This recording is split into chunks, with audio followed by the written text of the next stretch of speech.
Online classroom ও মহিলা college চট্টগ্রামে physics ক্লাসে তোমাদেরকে স্বাগতম। আজকের ক্লাসটা আমি একটু ভিন্ন আঙ্গিকে করতে চেষ্টা করেছি, যাতে তোমাদের আগের একঘেয়েমি ক্লাস থেকে একটু বেরিয়ে আসতে পারো।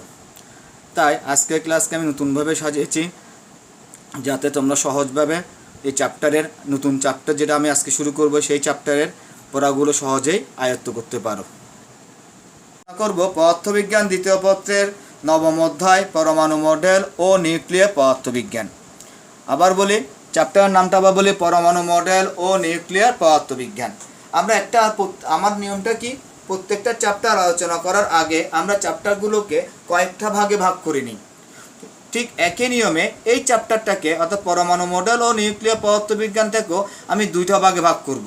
প্রথম ভাগটা হচ্ছে পরমাণু মডেল, অর্থাৎ এই ধাপে আমি পরমাণু মডেল সম্পর্কে বিভিন্ন জ্ঞানমূলক প্রশ্ন, অনুধাবনমূলক প্রশ্ন এবং গাণিতিক সমস্যা আলোচনা করব। যখন এই ধাপটা শেষ হবে, তখন আমরা শুরু করব দ্বিতীয় ধাপ। দ্বিতীয় ধাপটা কি? দ্বিতীয় ধাপটা হচ্ছে আমাদের নিউক্লিয়ার পদার্থবিজ্ঞান। নিউক্লিয়ার পদার্থবিজ্ঞানের একই নিয়মে আমরা জ্ঞানমূলক, অনুধাবনমূলক এবং গাণিতিক সমস্যা শেষ করার পর তারপর দুটো একসাথে আমরা কিভাবে সৃজনশীল করা যায় তা নিয়ে আলোচনা করব। তাহলে শুরু করা যাক পরমাণু মডেল নিয়ে আলোচনা। পরমাণু মডেল নিয়ে যখন আমরা পড়তে যাব বা পড়া শুরু করব, তখন আমাদেরকে প্রথমে জানতে হবে পরমাণু কি। কি বললাম? পরমাণু কি। তাহলে আসো, পরমাণু কি? পরমাণু হচ্ছে কি? জড় পদার্থ কতগুলো ক্ষুদ্র ক্ষুদ্র কণিকা দ্বারা গঠিত। আবার বলি, জড় পদার্থ কতগুলো অবিভাজ্য ক্ষুদ্র ক্ষুদ্র কণিকা দ্বারা গঠিত, যার নাম অ্যাটম বা পরমাণু। সংজ্ঞাটা লিখে নাও, খাতায় লিখে নাও এবং মুখস্থ করে ফেলো। আস্তে আস্তে মুখস্থ করার চেষ্টা করো, বুঝে মুখস্থ করো। কি বললাম?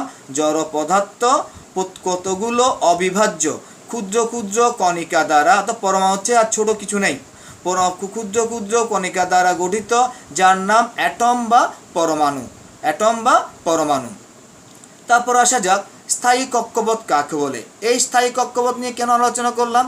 এই পরমাণু মডেল যখন আমি আলোচনা করব, তখন এই স্থায়ী কক্ষপথ শব্দটা বেশ কয়েকবার আমার উচ্চারণ করতে হবে বা আমরা পাবো। বেশ কয়েকবার আমরা দেখব স্থায়ী কক্ষপথ। তার স্থায়ী কক্ষপথটা কি আমরা আগে থেকে একটু জেনে নিই। পরমাণুস্থ ইলেকট্রন সমূহ, আমরা কি জানি পরমাণুতে কি থাকে? Electron, proton, neutron. পরমাণুস্থ ইলেকট্রন সমূহ ইচ্ছাকৃত কয়েকটি, খেয়াল করো, ইচ্ছাকৃত কয়েকটি নির্দিষ্ট ও সুবিধামতো বৃত্তাকার কক্ষপথে নিউক্লিয়াসের চারিদিকে পরিভ্রমণ করে, যাদেরকে স্থায়ী কক্ষপথ বলা হয়। আবার বলি, পরমাণুস্থ ইলেকট্রন সহ, অর্থাৎ পরমাণুর মধ্যে যে ইলেকট্রনগুলো আছে, তারা ইচ্ছাকৃত কয়েকটি পৃথক পৃথক নির্দিষ্ট ও সুবিধামতো বৃত্তাকার কক্ষপথে নিউক্লিয়াসের চারিদিকে পরিভ্রমণ করে, যাদেরকে বলা হয় স্থায়ী কক্ষপথ। তাহলে এখানে একটা শব্দ আছে নিউক্লিয়াস। নিউক্লিয়াস কি? এই নিউক্লিয়াস কি সংজ্ঞাটা আমরা যখন পরমাণু মডেল নিয়ে আর একটু আলোচনা করব, তখন ওখানের মধ্যে আমরা পেয়ে যাব। আচ্ছা, তাহলে আমরা কি বললাম? পরমাণু কি পড়লাম, স্থায়ী কক্ষপথ কাকে বলে পড়লাম। এবার আসা যাক পরমাণু মডেল কি। মূল বিষয় যেটা নিয়ে আমরা আলোচনা করছি, পরমাণু মডেল কি। পরমাণু মডেল কি? বিভিন্ন বিজ্ঞানী, খেয়াল করো, বিভিন্ন বিজ্ঞানী বিভিন্ন সময়ে পরমাণুর আচরণ ও প্রকৃতি প্রকাশের জন্য, পরমাণুর আচরণ ও প্রকৃতি অর্থাৎ পরমাণুটা কী ধরনের, এর নেচারটা কি ইত্যাদি প্রকাশের জন্য বিভিন্ন চিত্র কল্পনা করেন। এর নামে হচ্ছে পরমাণু মডেল। কি বললাম? অনেক সময় আমাদের খুব ইজি কোশ্চেন আছে পরমাণু মডেল, আমরা পরমাণু মডেল বিভিন্ন প্রশ্ন শিখে ফেলি। যখন জ্ঞানমূলক প্রশ্ন আসে পরমাণু মডেল কি, তখন আমরা আর আনসার দিতে পারি না। তাহলে পরমাণু মডেল কি? বিভিন্ন সময় বিভিন্ন বিজ্ঞানী পরমাণুর আচরণ ও প্রকৃতি প্রকাশের জন্য বিভিন্ন চিত্র কল্পনা করেন, এর নাম পরমাণু মডেল। তাহলে এ পর্যন্ত আমরা তিনটা প্রশ্ন জানলাম। পরমাণু কি, শুরুতে আমরা পরমাণু থেকে শিখলাম, স্থায়ী কক্ষপথ কি সম্পর্কে ধারণা পেলাম, এবং পরমাণু মডেল কি এ সম্পর্কে একটু ধারণা পেলাম। এবার আসা যাক, খেয়াল করো এই চিত্রটার দিকে খেয়াল করো। এই চিত্রটা হচ্ছে কার? এই ছবিটা হচ্ছে বিজ্ঞানী রাদারফোর্ড। ব্রিটিশ বিজ্ঞানী রাদারফোর্ড 1911 সালে, খেয়াল করো, ব্রিটিশ বিজ্ঞানী রাদারফোর্ড 1911 সালে আলফা কণা বিক্ষেপণের সাহায্যে পরমাণুর গঠন সম্পর্কে যে মডেল উপস্থাপন করেন, সে মডেলটা হচ্ছে রাদারফোর্ডের পরমাণু মডেল। তাহলে এখানে আমরা দুইটা ইনফরমেশন পাচ্ছি, নৈর্ব্যক্তিকের জন্য লাগবে। যদি আমাকে বলা হয় রাদারফোর্ড কোন দেশের বিজ্ঞানী, তাহলে উনি হচ্ছে ব্রিটিশ বিজ্ঞানী। কত সালে রাদারফোর্ড পরমাণু মডেলের ধারণা দেন? 1911 সালে। তা কি বললাম, ব্রিটিশ বিজ্ঞানী রাদারফোর্ড 1911 সালে কিসের মাধ্যমে উনি ধারণাটা দেন? আলফা কণা বিক্ষেপণের সাহায্যে পরমাণু মডেল সম্পর্কে মডেল, যে মডেলটা উপস্থাপন করেন সেই মডেলটা বিজ্ঞানী রাদারফোর্ডের পরমাণু মডেল নামে পরিচিত। তাহলে এখন দেখা যাক রাদারফোর্ডের পরমাণু মডেলটা কি। রাদারফোর্ডের পরমাণু মডেল খুব খেয়াল করো, ভালো মতো খেয়াল করো। পরমাণুর কেন্দ্রস্থলে কি বললাম, পরমাণুর কেন্দ্রস্থলে একটি ধনাত্মক আধান বিশিষ্ট ভারী বস্তু বিদ্যমান। প্রত্যেকটা লাইন খেয়াল করো। কি বললাম, পরমাণুর কেন্দ্রস্থলে অর্থাৎ কেন্দ্রে একটি ধনাত্মক পজিটিভ আধানযুক্ত একটি ভারী বস্তু বিদ্যমান। এই ভারী বস্তুটি পরমাণুর কেন্দ্র বা নিউক্লিয়াস। আমি যে একটু আগে বললাম আমরা যখন আলোচনা শুরু করব তখন নিউক্লিয়াসের সংজ্ঞাটা পাবো, তাহলে এখান থেকে আমি নিউক্লিয়াসের সংজ্ঞাটা পেয়ে যাচ্ছি। কি বললাম, পরমাণুর কেন্দ্রস্থলে একটি ধনাত্মক আধান বিশিষ্ট ভারী বস্তু বিদ্যমান। এই ভারী বস্তুই পরমাণুর কেন্দ্র বা নিউক্লিয়াস। নিউক্লিয়াসে পরমাণুর সমস্ত ধনাত্মক আধান এবং সমস্ত ভর কেন্দ্রীভূত। উনি বললেন কি, অর্থাৎ বিজ্ঞানী রাদারফোর্ড বললেন কি, নিউক্লিয়াসটার মধ্যে পরমাণুর সমস্ত ধনাত্মক আধান এবং সমস্ত ভর কেন্দ্রীভূত আছে। নিউক্লিয়াস ভিন্ন, উনি আরও কি বললেন খেয়াল করো, নিউক্লিয়াস ভিন্ন পরমাণুর অভ্যন্তরে অবশিষ্ট অংশ ফাঁকা বা শূন্য। নিউক্লিয়াস ছাড়া পরমাণুর বাকি অংশগুলো ফাঁকা বা শূন্য। এই অংশে নির্দিষ্ট সংখ্যক ইলেকট্রন নিউক্লিয়াসকে কেন্দ্র করে বৃত্তাকার কক্ষপথে ঘুরছে। ইলেকট্রনগুলোর ঘূর্ণনজনিত কেন্দ্রমুখী বল, ইলেকট্রনগুলো যে বৃত্তাকার পথে ঘুরছে তাহলে এটা কেন্দ্রমুখী বল সৃষ্টি হবে। আমরা জানি কোনো কিছু যখন বৃত্তাকার পথে ঘুরে তখন কেন্দ্রমুখী বলের সৃষ্টি হয়, যেটা আমরা ফার্স্ট ইয়ারে পড়ে আসছি। এই কেন্দ্রমুখী বল এবং নিউক্লিয়াস ও ইলেকট্রনের মধ্যে ক্রিয়াশীল কুলম্বীয় বল। কেন নিউক্লিয়াস এবং ইলেকট্রন? নিউক্লিয়াস হচ্ছে পজিটিভ আধান আর ইলেকট্রন হচ্ছে নেগেটিভ আধান। তো দুটোরই আধান আছে, দুটো আধান থাকলে তাহলে কী থাকবে? কুলম্বের সূত্র হয় সেটা কুলম্বীয় বল। এই কুলম্বীয় বল সমান ও বিপরীতমুখী হওয়ায় ইলেকট্রনগুলো সুস্থিরভাবে নির্দিষ্ট দূরত্ব বজায় রাখে। অর্থাৎ আমার কেন্দ্রমুখী বল, মোট কথা হচ্ছে এখানে কি কেন্দ্রমুখী বল এবং নিউক্লিয়াস ও ইলেকট্রনের ক্রিয়ার মধ্যে ক্রিয়াশীল কুলম্বীয় বল সমান এবং বিপরীতমুখী হওয়ায় ইলেকট্রনগুলো সুস্থিরভাবে দূরত্ব বজায় রেখে ঘুরতে থাকে। তিনি এই পরমাণু মডেলকে সৌরজগতের সাথে তুলনা করেছেন। কেন সৌরজগতের সাথে তুলনা করছেন? আচ্ছা, এটা দেখার আগে চিত্রটার দিকে একটু খেয়াল করো। আমরা এখানে দেখালাম কি একটা নিউক্লিয়াস, মাঝখানে লাল যেগুলো দেখা যাচ্ছে এগুলো হচ্ছে নিউক্লিয়াস এটা, আর এর চারিদিকে যেগুলো দেখা যাচ্ছে সেগুলো হচ্ছে ঘূর্ণায়মান ইলেকট্রন। আচ্ছা, এমনি যে বললেন রাদারফোর্ড যে বললেন সৌর মডেল, কেন সৌর মডেল? সৌরজগতের সূর্যে খেয়াল করো, সৌরজগতের সূর্যের চারিদিকে ঘূর্ণায়মান গ্রহগুলো মতো পরমাণুগুলো নিউক্লিয়াসের চারিদিকে অবিরাম ঘুরছে। কি বললাম?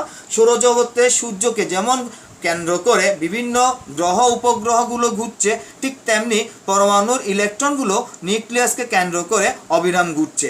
আমরা যদি চিত্রের মাধ্যমে যাই সৌরজগতের চিত্রটা খেয়াল করো, এখানে যেটা আমার সূর্যকে মাঝখানে যেটা হলুদ দেখা যাচ্ছে সেটা হচ্ছে সূর্য। একে কেন্দ্র করে বিভিন্ন গ্রহ উপগ্রহগুলো ঘূর্ণায়মান অবস্থায় আছে।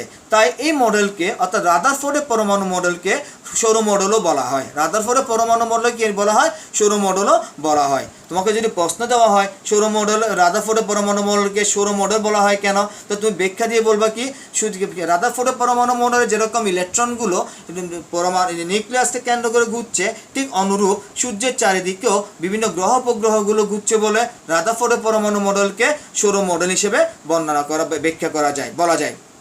আচ্ছা, তাহলে আমরা বললাম কি রাদারফোর্ডের পরমাণু মডেল কি সেটা সম্পর্কে একটু ধারণা পেলাম বা জানতে পারলাম। এবার আসা যাক রাদারফোর্ডের পরমাণু মডেলের সীমাবদ্ধতা। প্রথম সীমাবদ্ধতা, উনি যে মডেলটা দিলেন এটা কিছু ত্রুটি ছিল। ওই ত্রুটিগুলো কি বা সীমাবদ্ধতা কি বা উনি কি ক্লিয়ার করে ব্যাখ্যা করতে পারেন নাই। প্রথম সীমাবদ্ধতা হচ্ছে কি, আধানযুক্ত বস্তু অর্থাৎ চার্জযুক্ত বস্তু যখন বৃত্তাকার পথে ঘুরতে থাকে তখন ক্রমাগত শক্তি বিকিরণ করবে এবং ইলেকট্রন সমূহ শক্তি হারাতে একসময় নিউক্লিয়াসে প্রবেশ করবে।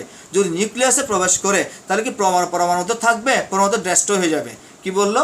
আধানযুক্ত বস্তু বৃত্তাকার পথে ঘুরতে থাকলে ক্রমাগত শক্তি বিকিরণ করবে এবং ইলেকট্রন সমূহ শক্তি হারাতে নিউক্লিয়াসে প্রবেশ করবে। অথচ ক্রমাগত শক্তি বিকিরণ বা ইলেকট্রন নিউক্লিয়াসে প্রবেশ কখনোই কি হবে না, করতে পারবে না। অর্থাৎ কি বললাম, পরমাণু ক্ষেত্রে ক্রমাগত শক্তি বিকিরণও ঘটবে না, ইলেকট্রনও নিউক্লিয়াসে প্রবেশ করবে না। এই ব্যাখ্যাটা উনি দিতে পারেন নাই, তাই এটা হচ্ছে ওনার প্রথম ব্যর্থতা। যদি আমরা চিত্রের মাধ্যমে দেখো, খেয়াল করো, ইলেকট্রনগুলো এখানে ঘুরতে একসময় কি হবে, ওনার মতো একসময় কি হবে, যখন আধানযুক্ত কণিকা বৃত্তাকার পথে ঘুরতে একসময় এটা কেন্দ্রে চলে আসবে, তখন পরমাণুটা কি হয়ে যাবে, ডেস্ট্রয় হয়ে যাবে। আচ্ছা, তাহলে আসা যাক দ্বিতীয় ব্যর্থতা। ওনার দ্বিতীয় ব্যর্থতা কি, পরমাণুর বর্ণালীর গঠন সম্পর্কে সুষ্ঠু ব্যাখ্যা এই মডেল করতে পারেন নাই।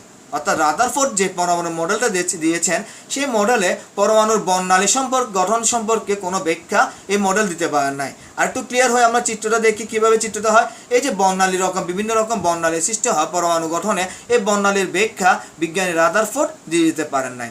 কি বললাম, পরমাণুর পরমাণু যে বর্ণালী গঠন করে, সেই বর্ণালী গঠনের সূক্ষ্ম ব্যাখ্যা বিজ্ঞানী রাদারফোর্ড দিয়ে যেতে পারেন নাই। এটা হচ্ছে ওনার দ্বিতীয় ব্যর্থতা। তৃতীয় ব্যর্থতা কি?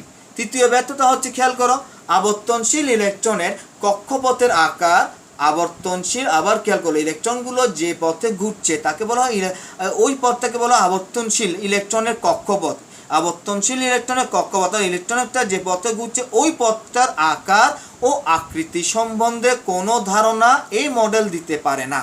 কি বললাম, আবর্তনশীল ইলেকট্রনের কক্ষপথের আকার ও আকৃতি সম্বন্ধে ধারণা এই মডেল দিতে পারে না। যদি আমরা চিত্র দেখি কি হবে, এই যে ইলেকট্রনগুলো বিভিন্ন কক্ষপথে ঘুরছে, এই কক্ষপথগুলোর আকার, এই যে ইলেকট্রনগুলো বিভিন্ন কক্ষপথে, খেয়াল করে দেখো, ইলেকট্রনগুলো নিউক্লিয়াসকে কেন্দ্র করে বিভিন্ন কক্ষপথে ঘূর্ণায়মান অবস্থায় আছে। এই ইলেকট্রনগুলো ঘূর্ণায়মান কক্ষপথের আকার এবং আকৃতি সম্পর্কে বিজ্ঞানী রাদারফোর্ড কোনো ব্যাখ্যা দিয়ে যেতে পারেন নাই। তাহলে এটা হলো ওনার তৃতীয় ব্যর্থতা। তাহলে আমরা এই পর্যন্ত তিনটা ব্যর্থতা বললাম। চতুর্থ ব্যর্থতা কি, খেয়াল করো, একাধিক ইলেকট্রন বিশিষ্ট, অর্থাৎ যখন ইলেকট্রন পরিমাণ একের বেশি হবে, একাধিক ইলেকট্রন বিশিষ্ট পরমাণুতে ইলেকট্রনগুলো কিভাবে পরিভ্রমণ করবে তার কোনো উল্লেখ উনি এই মডেলে করেন নাই। কি বললাম, একাধিক ইলেকট্রন, যখন পরমাণুতে ইলেকট্রনের সংখ্যা বেশি থাকবে, যে পোষক পরমাণুতে ইলেকট্রন সংখ্যা বেশি থাকবে, ওই ইলেকট্রনগুলো কিভাবে বৃত্তাকার পথে বা বিভিন্ন কক্ষপথে ঘূর্ণায়মান অবস্থায় থাকবে, সেই কক্ষপথগুলো ব্যাখ্যা উনি দিয়ে যেতে পারেন নাই।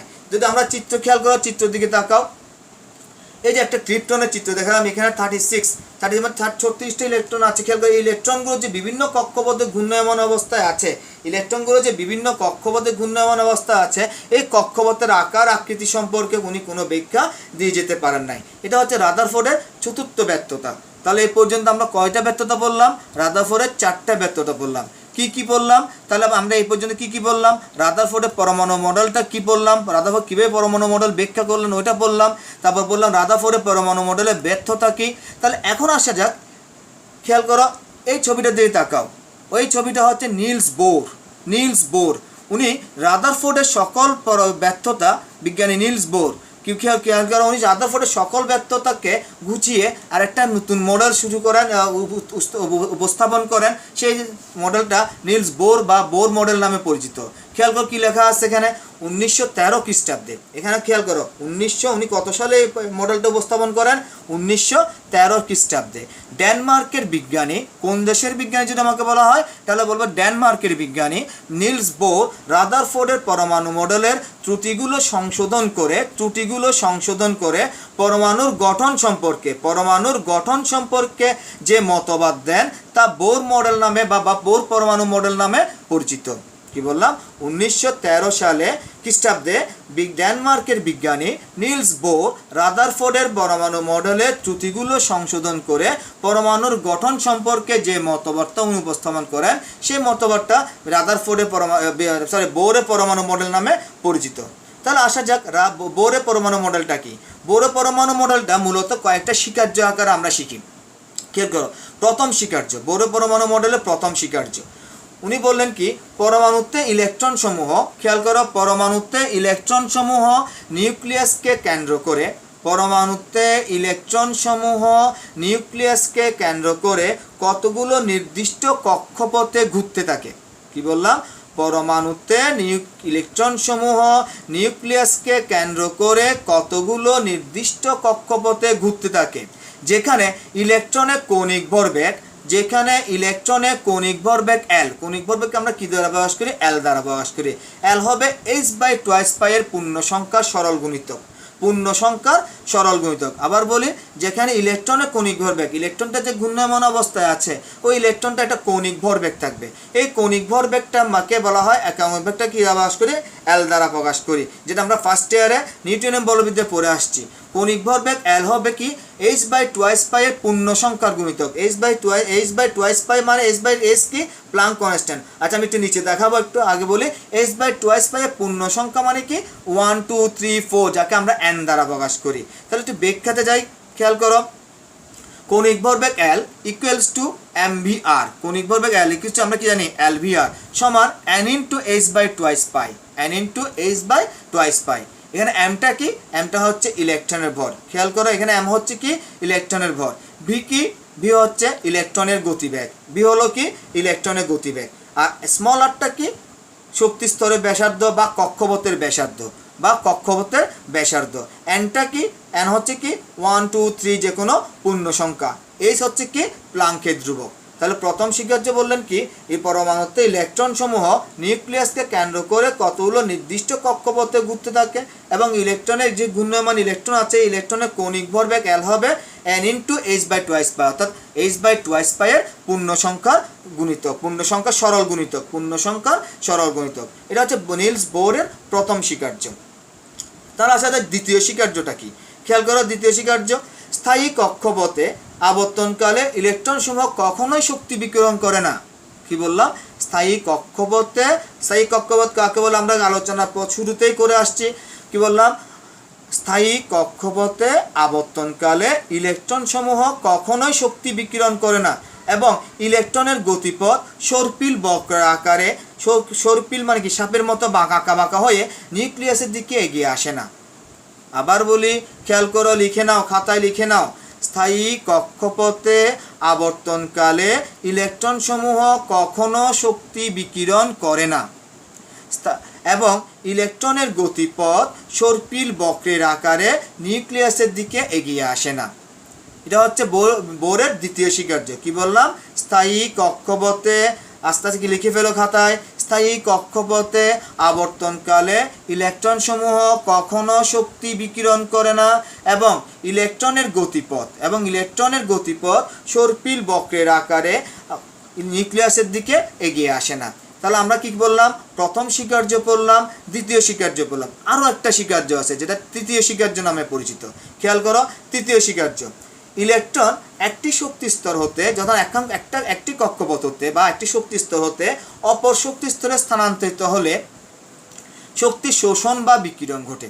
শক্তির কি ঘটে? শোষণ বা বিকিরণ ঘটে। ইলেকট্রন যদি নিম্ন শক্তি স্তর থেকে উচ্চ শক্তি স্তরে বা উচ্চ শক্তি স্তর থেকে নিম্ন শক্তি স্তরে স্থানান্তরিত হয়, তাহলে শক্তির বা বিকিরণ, শোষণ বা বিকিরণ ঘটবে, এবং রেখা বর্ণালী সৃষ্টি হবে। এবং কি হবে? রেখা বর্ণালী সৃষ্টি হবে। আবার বলি, মোট কথা হচ্ছে কি? এখানে মূল কথাটা কি? মূল কথা হচ্ছে ইলেকট্রন যখন শক্তি স্তর চেঞ্জ করবে, এক শক্তি স্তর থেকে অন্য শক্তি স্তরে গমন করবে, তখন এদের মধ্যে শক্তি ইলেকট্রনের মধ্যে কি হবে? শক্তি শোষণ এবং বিকিরণ ঘটবে। আমরা যদি একটু গাণিতিক ব্যাখ্যার দিকে খেয়াল করো, যদি নিম্ন শক্তি স্তর এবং উচ্চ শক্তি স্তরকে যথাক্রমে যদি আমি E1 এবং E2, অর্থাৎ নিম্ন শক্তি স্তরকে E1 এবং উচ্চ শক্তি স্তরকে E2 দ্বারা প্রকাশ করি, তাহলে শোষিত বা ব্যয়িত শক্তি স্তর, অর্থাৎ শক্তি স্তরের পরিবর্তনটা কি হবে? ডেলি। পরিবর্তনকে কি দ্বারা প্রকাশ করা হবে? ডেলি। তাহলে ডেলি সমান কি হবে? খেয়াল করো, ডেলি সমান E2 মাইনাস E1 বা E2 মাইনাস E1 সমান ডেলি। এখানে একটা সূত্র আছে, সমান H নিউ। কি বললাম? E2 মাইনাস E1 অর্থাৎ শক্তি স্তরের পার্থক্য সমান ডেলি, অর্থাৎ শক্তি স্তরের পরিবর্তন সমান H নিউ। H কি সেটা আমরা পড়ে আসছি। H কি? এখানে H হচ্ছে কি? প্লাঙ্কের ধ্রুবক। আর নিউটা কি? নিউটা হচ্ছে কি? বিকিরিত তড়িৎচুম্বকীয় রশ্মির কম্পাঙ্ক। তারপরে খেয়াল করো, আমি উল্লেখ করলাম ডেলি সমান দুইটি শক্তি স্তরে, খেয়াল করো, দুইটি শক্তি স্তরে ইলেকট্রনের শক্তির পার্থক্য। H সমান কি? প্লাঙ্কের ধ্রুবক। H হচ্ছে কি? প্লাঙ্কের ধ্রুবক। আর নিউ কি? বিকিরিত তড়িৎচুম্বকীয় রশ্মির কম্পাঙ্ক। তাহলে আমরা কি বললাম, বোরের পরমাণু মডেলের স্বীকার্য, তিনটে স্বীকার্য আমরা এই পর্যন্ত পড়লাম। প্রথম স্বীকার্য, দ্বিতীয় স্বীকার্য এবং তৃতীয় স্বীকার্য। তোমার এখানে একটা কথা আছে, অনেক সময় বলতে পারে তোমার অনুধাবনমূলক প্রশ্নে বোরের স্বীকার্যগুলো লিখো, তখন তোমাকে তিনটাই লিখতে হবে, তিনটে তখন তোমাকে ব্যাখ্যা করতে হবে না। তখন আবার যদি বলে তোমাকে তৃতীয় স্বীকার্য কি ব্যাখ্যা করো, তখন আমি যেভাবে নোটটা দিচ্ছি ঠিক একইভাবে নোট আঁকা তোমাকে এইভাবে তোমাকে উপস্থাপন করতে হবে খাতায়। আবার যদি বলে প্রথম স্বীকার্য কি, তখন শুধু প্রথম স্বীকার্যটা দিতে হবে। দ্বিতীয় স্বীকার্য কি, তখন দ্বিতীয় স্বীকার্যটা দিতে হবে। আচ্ছা, তাহলে বোরের যে পরমাণু মডেল পড়লাম, তাহলে বোরের পরমাণু মডেলেরও কিছু সীমাবদ্ধতা। যারা বোরের পরমাণু সীমাবদ্ধতা আলোচনা করার আগে আমরা দেখি বোর পরমাণু মডেলের মডেল কীভাবে রাদারফোর্ডের পরমাণু মডেলের সীমাবদ্ধতা থেকে অতিক্রম করে। আমি আবার বলি, বোর যে পরমাণু মডেল দিয়েছেন সেই পরমাণু মডেলেরও কিছু সীমাবদ্ধতা আছে বা ব্যর্থতা আছে। এই ব্যর্থতা আলোচনার পূর্বে আমরা দেখিনি বোরের পরমাণু মডেল কীভাবে রাদারফোর্ডের পরমাণু মডেলের সীমাবদ্ধতাকে অতিক্রম করে। প্রথমটা খেয়াল করো, রাদারফোর্ডের পরমাণু মডেলের ইলেকট্রনগুলো নিউক্লিয়াসকে ঘূর্ণনকালে ক্রমশ শক্তি বিকিরণ করে। রাদারফোর্ড বলছেন কি, ইলেকট্রনগুলো যে নিউক্লিয়াসকে চারিদিকে ঘুরছে, এই ঘূর্ণায়মান অবস্থায় ক্রমাগত শক্তি বিকিরণ করে। কিন্তু বোরের পরমাণু মডেলে ইলেকট্রনগুলো স্থায়ী কক্ষপথে আবর্তনকালে কখনো শক্তি বিকিরণ করে না এবং ইলেকট্রনের গতিপথ সর্পিল বক্রের আকারে ক্রমশ নিউক্লিয়াসের দিকেও এগিয়ে আসে না। আবার বলি, বোরের পরমাণু মডেল বলছে কি, ইলেকট্রনগুলো যখন নিউক্লিয়াসের চারিদিকে আবর্তন করবে তখন কখনোই ওরা কি করবে না, শক্তি বিকিরণ করবে না, কি করবে, শোষণ বা বর্জন করবে, কিন্তু বিকিরণ করবে না। এখানে কি বলছে, ইলেকট্রনগুলো সর্পিল বক্রের আকারে অর্থাৎ সাপের মতো বাঁকা হয় বা বাঁকা হয়ে ক্রমশ নিউক্লিয়াসের দিকে এগিয়ে আসবে না।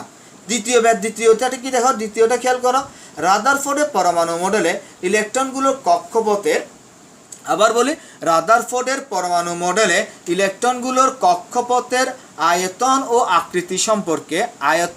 আকৃতি সম্পর্কে কিছুই বলা হয়নি। আবার বলি, রাদারফোর্ডের পরমাণু মডেলে ইলেকট্রনগুলো যে কক্ষপথে ঘূর্ণায়মান অবস্থা আছে ওই কক্ষপথের আয়তন এবং আকৃতি সম্পর্কে কিছুই বলা হয়নি। কিন্তু বোরের পরমাণু মডেলে ইলেকট্রনগুলো কক্ষপথের আকার ও আকৃতি সম্পর্কে বলা হয়েছে।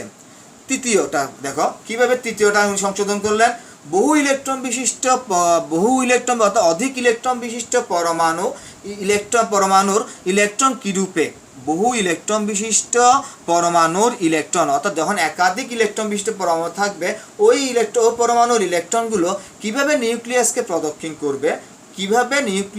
প্রদক্ষিণ করবে তা রাদারফোর্ডের পরমাণু মডেলে আলোচনা করা হয়নি বা উনি ব্যাখ্যা করতে পারেন নাই। রাদারফোর্ডের পরমাণু মডেলে বহু ইলেকট্রন বিশিষ্ট পরমাণু কিভাবে নিউক্লিয়াসকে চারিদিকে ঘূর্ণায়মান অবস্থায় থাকবে সেটা ব্যাখ্যা করতে পারেন নাই। কিন্তু বোরের পরমাণু মডেলে এই সম্পর্কে কি ব্যাখ্যা দেওয়া হয়েছে। তাহলে আমাকে যদি প্রশ্ন দেওয়া হয় বোরের পরমাণু মডেল কিভাবে রাদারফোর্ডের পরমাণু মডেলের সীমাবদ্ধতা অতিক্রম করে, তাহলে এই তিনটা পয়েন্ট দিলে তুমি আশা করি 2 পাবা। খেয়াল করো তিনটা পয়েন্ট, এবং তোমরা খাতা অবশ্যই নোট করে রাখো, এই পয়েন্টগুলো নোট করো এবং এগুলো মোস্ট ইম্পর্টেন্ট প্রশ্ন। আচ্ছা, এবার দেখা যাক বোরের পরমাণু মডেলের সীমাবদ্ধতা। খেয়াল করো, বোরের প্রথম সীমাবদ্ধতা কি দেখো, বোরের পরমাণু মডেল হাইড্রোজেন এবং হাইড্রোজেন সদৃশ্য এক ইলেকট্রন বিশিষ্ট আয়নসমূহের বর্ণালী ব্যাখ্যা করতে পারলেও, কি বললাম, হাইড্রোজেন এবং হাইড্রোজেনের মতো সদৃশ্যকে হাইড্রোজেনের মতো এক ইলেকট্রন বিশিষ্ট বর্ণালী ব্যাখ্যা করতে পারলেও একাধিক ইলেকট্রন বিশিষ্ট আয়নসমূহের বর্ণালী ব্যাখ্যা করতে পারেন নাই। হাইড্রোজেন হচ্ছে পৃথিবীর সবচেয়ে সরলতম পরমাণু। কেন? এতে একটি মাত্র ইলেকট্রন এবং একটি মাত্র প্রোটন থাকে, সে একে বলা হয় পৃথিবীর সবচেয়ে সরলতম পরমাণু। তাহলে বোরের পরমাণু মডেল এরকম এক ইলেকট্রন বিশিষ্ট আয়নসমূহের বর্ণালী ব্যাখ্যা করতে পারলেও যখন একাধিক আয়ন বিশিষ্ট ইলেকট্রন থাকবে অর্থাৎ একাধিক ইলেকট্রন বিশিষ্ট আয়নসমূহের বর্ণালী এই মডেলের সাহায্যে ব্যাখ্যা করা যায় না বা উনি ব্যাখ্যা করতে পারেন নাই। এটা হচ্ছে না প্রথম ব্যর্থতা। দ্বিতীয় ব্যর্থতা খেয়াল করো, এক শক্তি স্তর থেকে যখন অন্য শক্তি স্তরে ইলেকট্রন স্থানান্তরিত হয় উনি যে বললেন ইলেকট্রনগুলো এক শক্তি স্তর থেকে অন্য শক্তি স্তরে স্থানান্তরিত হয়, তখন খেয়াল করো এক শক্তি স্তর হতে অন্য শক্তি স্তরে ইলেকট্রন স্থানান্তরে, খেয়াল করো এক শক্তি স্তর হতে অন্য শক্তি স্তরে ইলেকট্রন স্থানান্তরে একটি রেখা পাওয়ার কথা। উনি বলছেন কি একটি রেখা পাওয়ার কথা।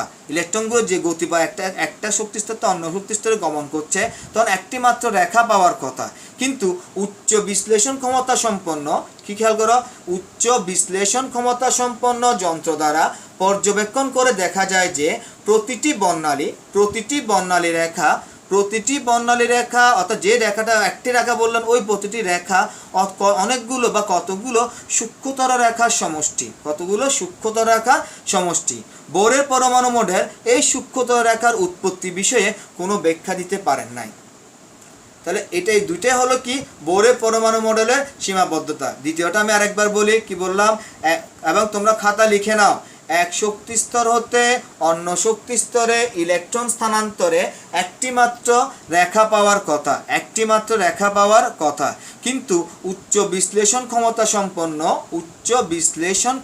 সম্পন্ন যন্ত্র দ্বারা পর্যবেক্ষণ করে দেখা